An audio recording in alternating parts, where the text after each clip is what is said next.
Oui, je Jésus, suite de vidéos sur la théologie catholique de l'enfer, qu'est-ce que l'Église catholique enseigne sur l'enfer. On est dans la première partie, les vérités de foi divine et catholique, les dogmes catholiques sur l'enfer. Et maintenant, nous sommes dans le troisième point, la double peine de l'enfer. Le dogme catholique, donc, enseigne qu'il y a un enfer et que dans cet enfer, il y a une double peine. La peine du damn, qui s'écrit D-A-M, comme Marie, et on prononce Dan, comme si c'était un N, comme Nathalie, et la peine du sens, le feu. Donc première chose, la privation de la vision béatifique, qui constitue la peine du Dan. C'est la peine essentielle de l'enfer.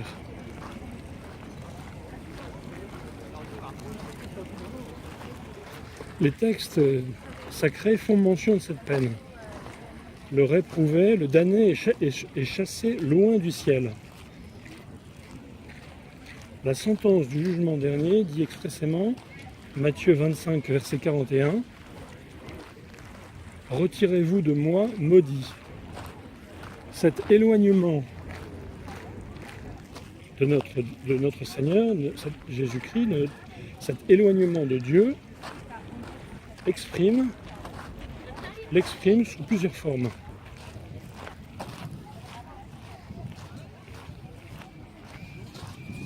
Les ouvriers d'iniquité dans les paraboles sont rejetés par le Père.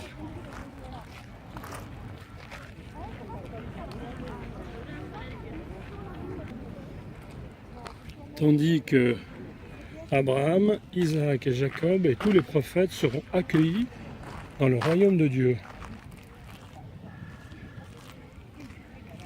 Les pécheurs seront chassés dehors. Luc chapitre 13, versets 27-28.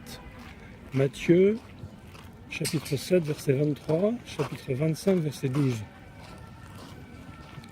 Entre les élus, ceux qui seront au paradis, et les damnés, a été creusé un abîme, je cite, un abîme immense, Luc chapitre 16, verset 25, et personne ne peut aller du ciel à l'enfer, et de l'enfer au ciel. C'est la parabole du mauvais riche et du pauvre Lazare.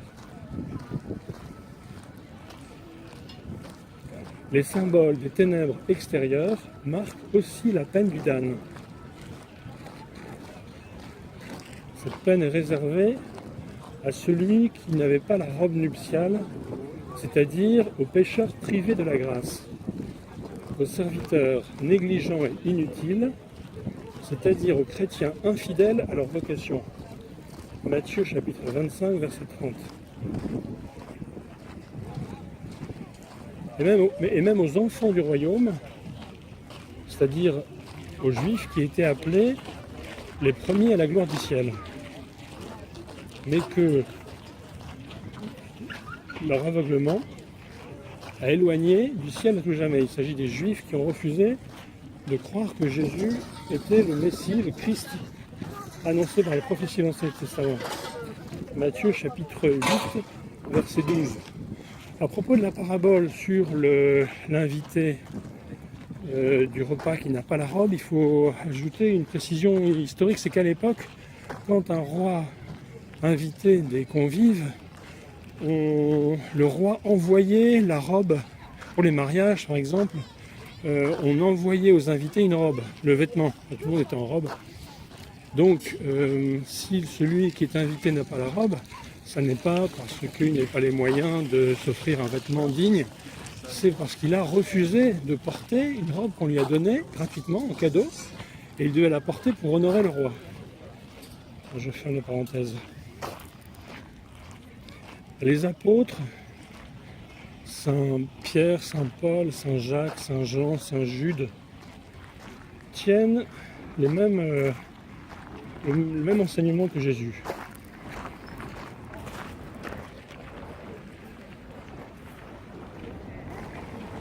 Dans l'Apocalypse, on voit que tous ceux dont les noms ne sont pas inscrits au livre de vie sont réservés pour la damnation éternelle, qui est vraiment une seconde mort. Apocalypse chapitre 2, verset 11, Apocalypse chapitre 3, verset 5, chapitre 20, verset 6, chapitre 20, verset 12 à 15, chapitre 21, verset 8 et 27.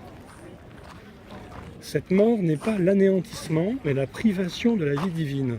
Apocalypse, chapitre 21, verset 8, chapitre 21, verset 27, chapitre 22, verset 15.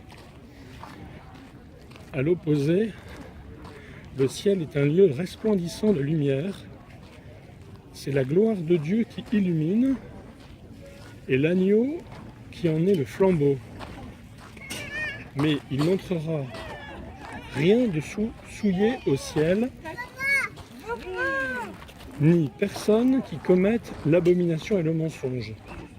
Apocalypse 21, 23, 27, Apocalypse 22, 15.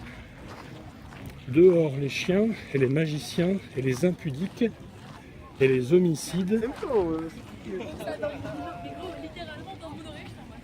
et les idolâtres et quiconque aime et fait le mensonge. Donc ça c'était la première peine de foi divine et catholique, la peine du damné. La séparation de Dieu, le fait que les damnés ne voient pas Dieu. C'est de cette vision de Dieu qui cause la jouissance infinie, perpétuellement nouvelle, cette jouissance, ce bonheur profond qu'on ne peut même pas imaginer tellement il est extraordinaire pour l'homme et pour l'ange d'ailleurs.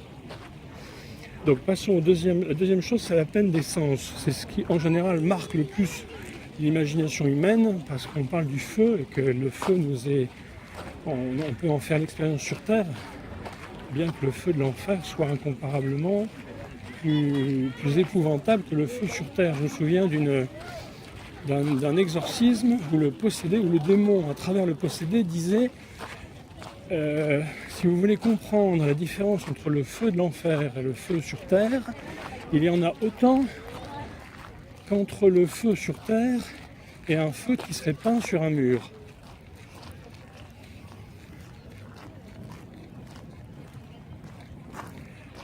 Donc Jésus et les apôtres ont parlé d'un feu inextinguible, qui ne peut pas s'éteindre. Du ver rongeur,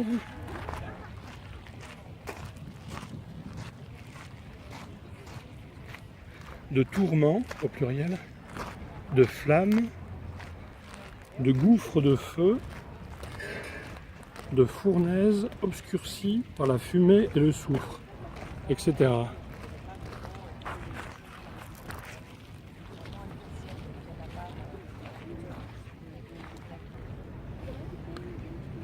La peine des sens ne signifie pas nécessairement une peine éprouvée par l'organe des sens.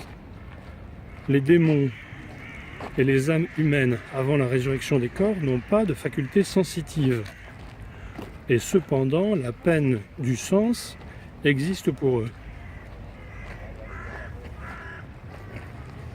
Donc cette peine est un châtiment positif infligé par Dieu aux damnés en même temps que la peine du damné, mais à l'aide d'un instrument extérieur que l'Écriture appelle feu.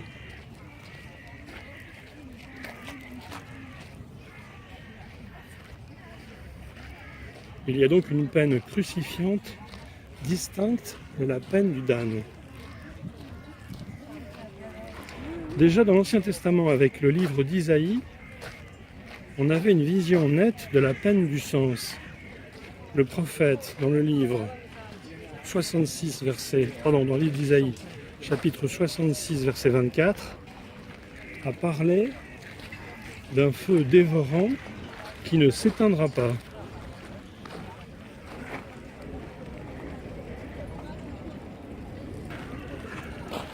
Expression que l'on retrouve dans le livre de Judith, au chapitre 16, verset 21, dans le livre de l'Ecclésiastique, chapitre 7, au verset 19.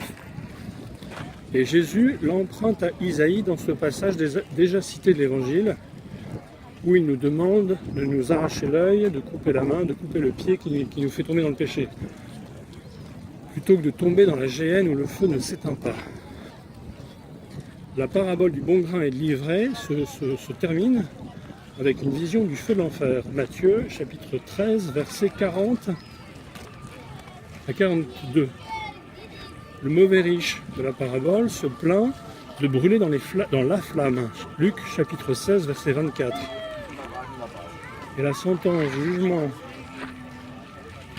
dernier est tout aussi claire. Retirez-vous loin de moi au milieu du feu éternel. Le même enseignement sur le feu d'après la vie, d'outre le feu à la mort, après la mort, se retrouve chez les apôtres, donc Saint Jude, lettre de Saint Jude, versets 7 et 23. Deuxième lettre de Saint Pierre, chapitre 3, verset 7. Lettre de Saint Jacques, chapitre 3, verset 6. Lettre de Saint Paul, deuxième lettre de Saint Paul aux Thessaloniciens, chapitre 1, verset 8. Lettre de Saint Paul aux Hébreux, chapitre 10, verset 27. L'Apocalypse, le livre de l'Apocalypse est rempli de descriptions réalistes que nous avons déjà mentionnées.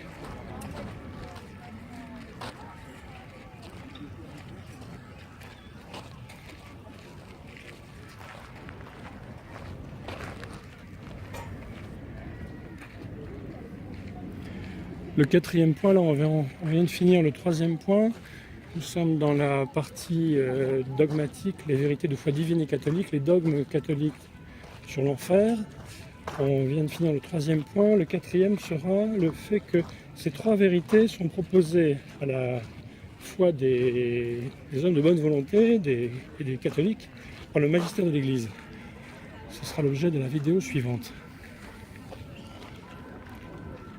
Vidéo faite pour jésusmarie.com, le compte de partage de vidéos, notamment YouTube, jésusmarie.com. Cette vidéo est mise dans le domaine public.